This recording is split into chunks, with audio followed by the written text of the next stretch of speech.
12 years ago, when we were just reckless teenagers, looking for ways to prove our courage.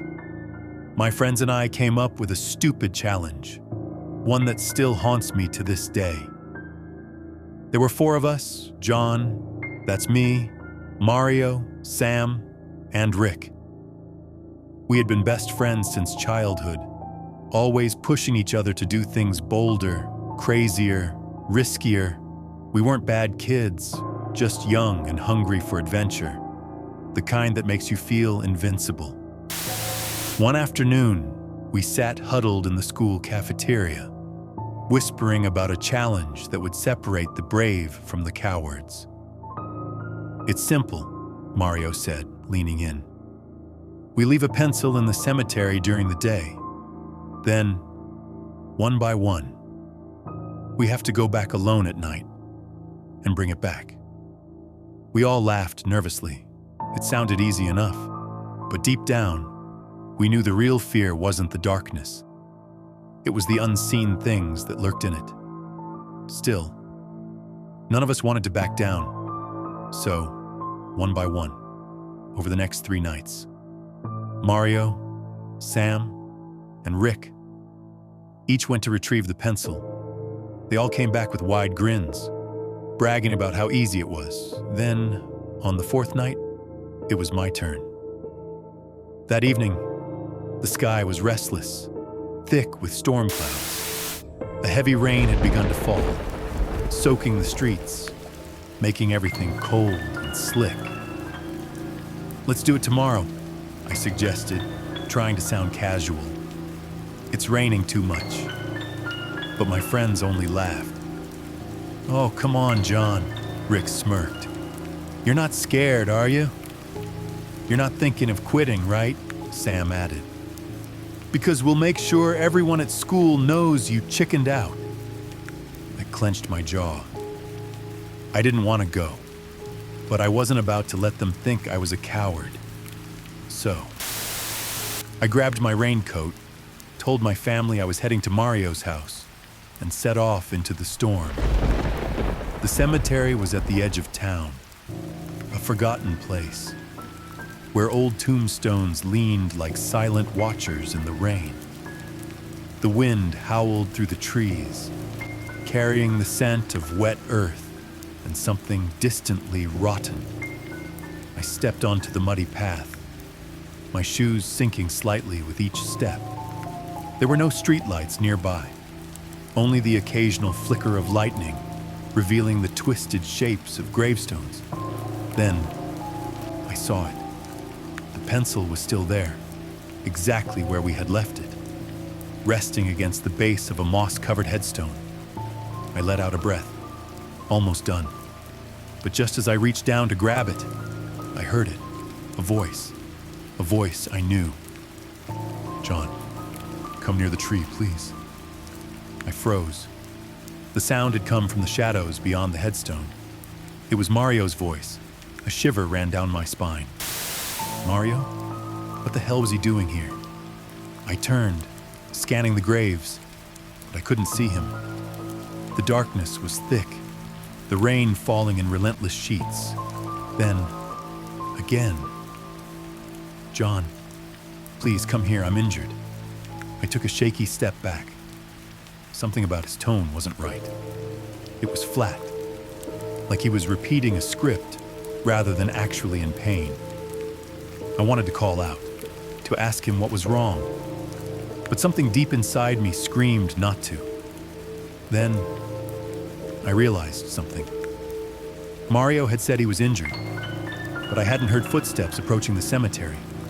Had he been waiting here, alone in the rain, for hours? Or was this something else? Lightning flashed, and just for a second, I saw something move near the tree. Not a figure, hand, a thin hand, reaching out from behind the tree trunk, gesturing, waving me closer. I went numb. My breath hitched. That wasn't Mario. I didn't wait to see what would happen next. I turned and ran. I sprinted through the cemetery, slipping on wet grass, my heart hammering against my ribs. I didn't stop until I reached my house, drenched and shaking. My mother gasped when she saw me. "John, what happened?" "Nothing," I lied. "Just got caught in the rain." But I didn't sleep that night. I couldn't. My mind replayed the moment over and over. The voice, the impossible presence, those hands. I needed answers. So finally, around 3 a.m., I grabbed my phone with trembling hands and dialed Mario's number. He picked up almost instantly. "Dude," I said, voice unsteady. Were you at the cemetery tonight?" There was silence. Then, Mario let out a small, confused laugh. "What?" "No, man. Why the hell would I go there? It was your turn." I felt the blood drain from my face. "Mario, are you sure you didn't—" "John," he cut me off. "It's storming like crazy. I've been home all night." He was still laughing, but I wasn't, because I knew what I had heard. I knew what I had seen, and it wasn't Mario. I never told my friends what happened that night, and I never, ever went near that cemetery again. Now, 12 years later, I still wonder, if I had gone to that tree, what would have happened?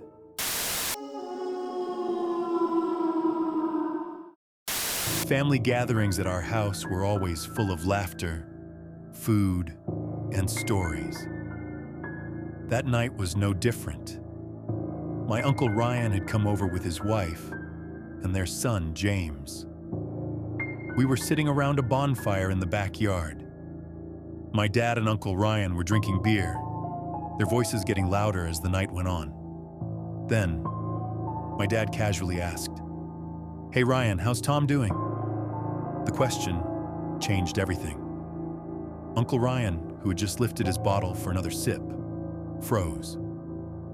His face tensed, and for a moment, he didn't speak. Instead, he put the bottle down and shook his head. "Let's not talk about that right now," he said. But my dad didn't let it go. "Come on, man. What happened? I haven't heard about Tom in years." Ryan hesitated. He glanced at my aunt, then at my mom. "I'll tell you later, in private." Mom frowned. "Ryan, if it's that serious, just tell us now." Dad looked at me. "Take James and Lily inside. Play with them. We need to talk." I groaned, but didn't argue. I took James and Lily to my room, gave them some toys, and told them to stay inside, but I was too curious to let it go. So I sneaked back outside and hid behind a tree near the bonfire, just close enough to hear everything. Uncle Ryan let out a deep sigh and ran a hand through his hair. "Tom is in an asylum now," he finally said. A silence fell over the group. My mom covered her mouth. "What? But why?"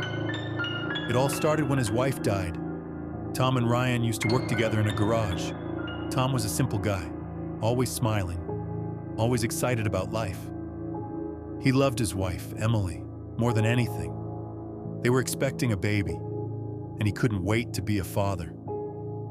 Then, tragedy struck. One evening, Emily slipped while coming down the stair and never got up. Tom shut down after that. He quit his job, stopped answering calls, and disappeared. Ryan went to check on him, and that's when he found out where Tom had been spending his time: the cemetery.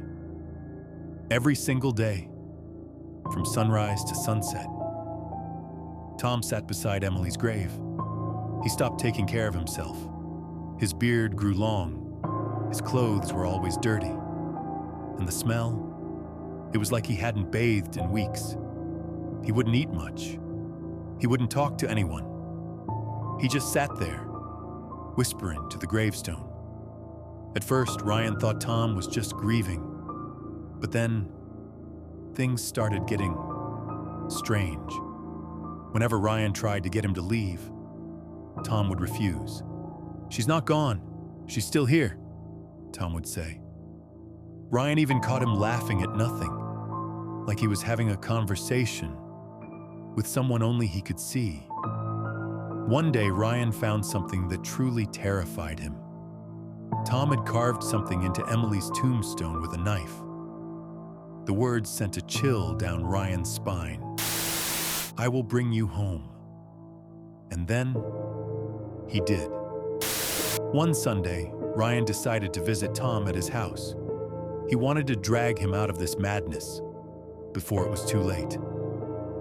As he approached the window to knock, he saw something that made his blood run cold. Inside the kitchen, Tom was talking to someone, but there was no one there. Ryan could hear him whispering softly, as if having a conversation. His voice was calm, even playful. Then Ryan's stomach dropped. A glass plate on the kitchen table started lifting into the air, all by itself.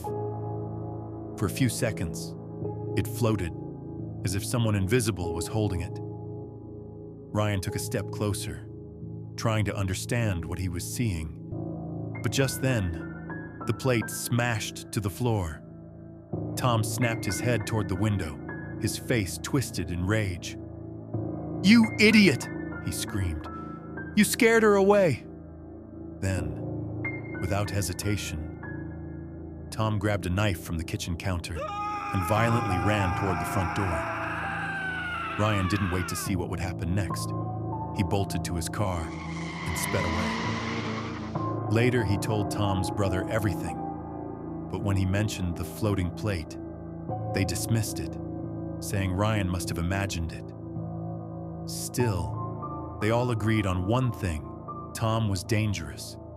A few days later, they forced him into an asylum before he could hurt himself or anyone else. As Uncle Ryan finished the story, no one spoke. The fire crackled, but even that sound seemed distant. My mom shuddered. "So, you think Tom really believed he brought Emily back?" Uncle Ryan rubbed his face. "I don't know, but something was in that house with him, and I don't think it was Emily." My dad spoke next, his voice low. "What do you mean?" Ryan hesitated, then said something that chilled me to my core. "Tom didn't just bring his wife back. He brought something else, too." That night, I couldn't sleep. I kept thinking about Tom, about that plate floating in the air, about the thing he had been whispering to. Had he truly lost his mind? Or did something follow him home from the cemetery? And if it did, was it still there?